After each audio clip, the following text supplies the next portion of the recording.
धनिया और राहुल की मुलाकात कॉलेज के पहले दिन हुई थी। दोनों अलग अलग शहरों से आए थे, लेकिन उनकी आंखों में एक पहचान सी थी। धनिया भोपाल की रहने वाली थी, जबकि राहुल मुंबई से था।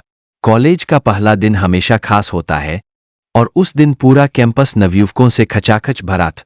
धनिया और राहुल की क्लास भी साथ में थी। जब वे पहली बार मिले, राहुल की हंसी और धनिया की मासूमियत ने दोनों को एक दूसरे की ओर खींच लिए। पहले कुछ हफ्ते केवल पढ़ाई, पेशेवर बातें और सामान्य दोस्तों की तरह गुजरे, लेकिन धीरे धीरे उनके बीच की दीवारें गिरने लगी।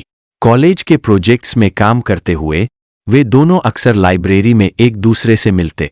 कैफेटेरिया में चाय की चुस्कियां लेते हुए उन्होंने विभिन्न विषयों पर लंबी बातचीत की, जिससे उनके दिल की धड़कनें तेज हो जाती थी। राहुल की मुस्कान में धनिया के दिल की धड़कनें बढ़ जाती थीं, और धनिया की हंसी राहुल के दिल के करीब जाती जा रही थी। धीरे धीरे उनके बीच का यह दोस्ताना कुछ और बनता जा रहा था। एक दिन राहुल ने धनिया को कॉलेज के पास एक पुराने किले में जाने का प्रस्ताव दिया।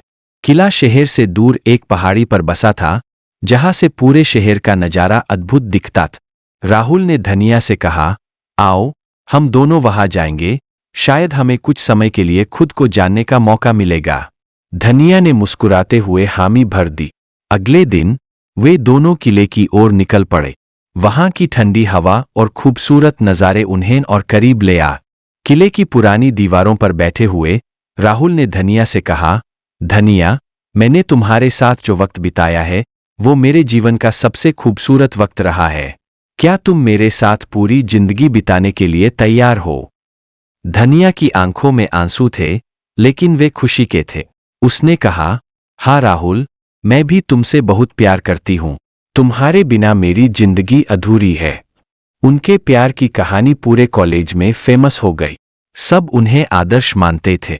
एक दूसरे की साझेदारी और समर्पण ने उन्हें और मजबूत बना दिए।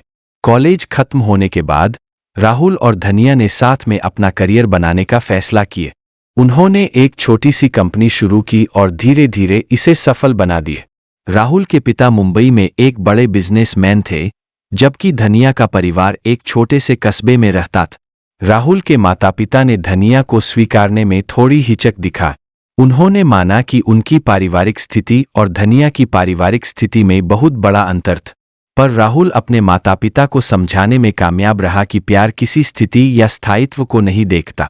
आखिरकार राहुल के माता पिता ने अपने बेटे की खुशी को देखा और धनिया को खुली बाहें से अपनाए। शादी का दिन तो सजीगजी महाकाव्य की तरह था।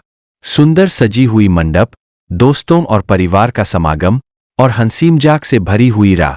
सबकी आंखों में खुशी थी, लेकिन सबसे ज्यादा खुशी राहुल और धनिया की आंखों में थी। उनकी शादी का दिन पूरे शहर में चर्चा का विषय बन गए। राहुल और धनिया का प्यार सच्चा और अनंत था, और उनकी कहानी ने यह साबित कर दिया कि प्यार में कोई बाधा नहीं होती। शादी के बाद दोनों ने अपने अपने करियर को नए आयाम दिए। राहुल ने एक बड़ी मल्टीनेशनल कंपनी में शीर्ष पद हासिल किया, जबकि धनिया ने अपनी खुद की डिजाइनिंग कंपनी खोली। वे दोनों अपने जीवन में जितने भी उतार चढ़ाव आए, उन सभी से मिलकर सामना किए, और हर दिन उनका प्यार और गहरा होता गया। बिजनेस और पारिवारिक जिम्मेदारियों के बीच भी उन्होंने कभी अपने प्यार को कम नहीं होने दिए। राहुल जब ऑफिस से थके हुए घर आते थे, तो धनिया उनके लिए हमेशा ताजगी भरी चाय लेकर हाजिर रहती, और धनिया की कंपनी में जब कभी भी कोई नई डिजाइन बनती, वह सबसे पहला प्रोडक्ट राहुल को ही भेंट करती। एक बार उन्होंने एक खास जश्न मनाने का फैसला किया। उनकी शादी की 5वीं वर्षगांठ पर राहुल ने धनिया को उनकी कॉलेज के पास वाले पुराने किले में फिर से ले जाने का प्रस्ताव दिया। इस बार किला और भी खूबसूरत लग रहा था। राहुल ने पैसे खर्च करके उसी जगह एक छोटा सा डिनर अरेंज कराया था। डिनर के बाद राहुल ने धनिया से फिर एक बार वही सवाल पूछा, धनिया, क्या तुम मेरे साथ पूरी जिंदगी बिताने के लिए तैयार हो? और धनिया ने फिर वही जवाब दिया, हाँ राहुल, मैं भी तुमसे बहुत प्यार करती हूँ। उनकी कहानी सिर्फ एक रोमांटिक कहानी नहीं थी, बल्कि एक प्रेरणादायक यात्रा थी, जिसमें सच्चे प्यार और समर्पण की शक्ति को दिखाया गया।